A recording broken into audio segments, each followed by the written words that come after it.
ప్రభు నందు ప్రియమైన వారులారా, ప్రభు యేసుక్రీస్తు నామములో మీ అందరికీ శుభాభివందనములు. ఈ ఉదయకాలంలో కలువరి కృపా సమేతకు ఆహ్వానించుచున్నాను. నిర్గమకాండము 4వ అధ్యాయము 31వ వచనము.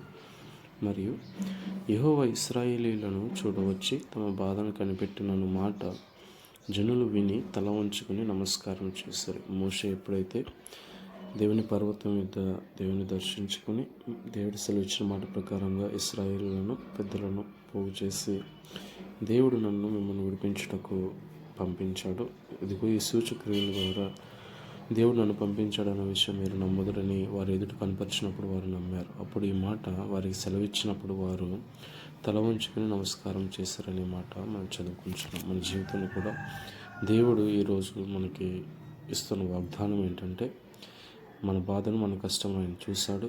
మనం కృతజ్ఞతాపూర్వకంగా ఆయన సన్నిధిలో ఆయనకు మొరపెట్టిన ఎడల దేవుడు విడిపించుటకు, ఇశ్రాయేలును విడిపించిన దేవుడు మనల్ని కూడా విడుదల కలిగజేసి వాగ్దానం భూమిలోనికి నడిపించినట్లుగా ఆశీర్వాదంలోకి నడిపించుటకు ఆయన సమర్థుడు. ఆమేన్.